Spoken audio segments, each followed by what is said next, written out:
Well, hello YouTube and eBay. We are going to review a quick set of 6 Magic the Gathering cards that are going to be for sale together on my eBay store at auto.gamer.ed on eBay.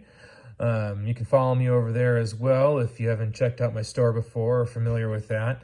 However, we'll start with these cards, and these are Commander kind of inspired cards. So if you like to play Commander, or also known as EDH, Elder Dragon Highlander style Magic the Gathering, this will be a really great set of cards for having an artifact base in your deck.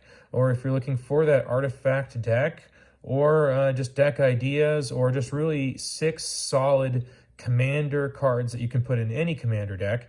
And I'm not sure what other game types that you play, but these go so well, maybe even in a 60 card deck. But we'll just go through them, and they're going to be curved out from 1 to 6. So here we'll start with Relic of Progenitus.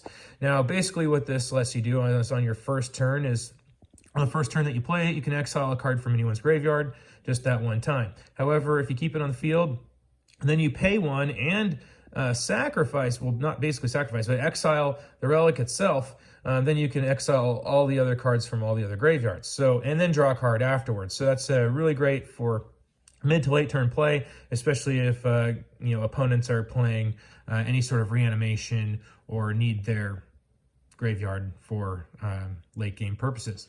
So then we have Isoconceptor, $9 card in reality. However, it should be worth more like 20 to 30 in my opinion. It only costs 2 to play, and you can imprint any 2 cost instant or less from your hand. And that says a 2 without a circle around it, so that just means 2 of any color of mana. And so, as a blue player, I would pick Counterspell or a Brainstorm. A black player might pick, who knows, like a Demonic Tutor or something else.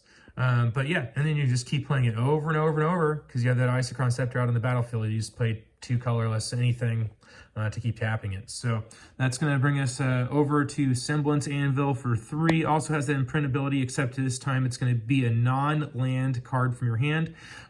So any spell that shares the same card type. So card type would be here where it says artifact is your card type. So if we exiled another artifact, like let's say for instance an Ornithopter with the Semblance Anvil, then what would happen is that all those artifacts that Ornithopters are and every other artifact would cost 2 less to cast. So, I mean, if you had a Semblance Anvil 1 turn, and then let's say your 4th turn, let's say you're going to play an Isoconceptor, well, that one would be free because it'd be essentially 2 less to cast to play. So it'd be 0 to cast.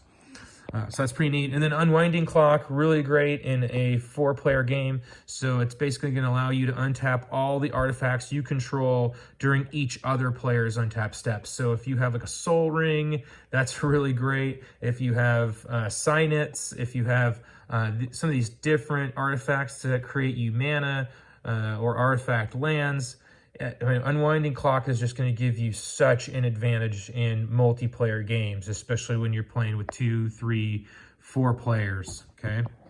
Kadoltha, Forge Master, sacrifice 3 artifacts, search for your library for an artifact card, and put it onto the battlefield. So like, let's just say you have 3 artifacts you've been playing, you're into mid-game that you can get rid of, including, let's say, Kadoltha. Let's be honest, Kadoltha is going to be one of those 3. You only have to ditch 2 others that are on the game state. Yeah, he's going to be one of them. But what we're going to go get is like a Blightsteel Colossus or something else like that. Some giant, huge artifact creature with 11/11 or 20/20 or whatever the heck you can find that has Infect or Trample or anything like that. It's going to be a very real threat very early on in the game. So if you're playing Kadoltha for 5 and you can sack him, you're going to have something really beefy on the 5th turn if you have those other 2 artifacts to sacrifice along with it. And then we have Caged Sun. So as Caged Sun enters the battlefield, you get to choose a color. Essentially, whatever color you choose, whatever color is hinging your deck, whether it's blue or red or green or white, or black, it doesn't matter. It's going to give a buff to all your creatures of +1/+1 that share that color that you choose, as well as going to double the mana from any of the sources that are producing that color mana for you. So Caged Sun is going to be an instant boon to your mana pool. In one turn, you're going to just double all your mana. It's really insane. So this is 6 Magic the Gathering cards for Commander play. They're just staples.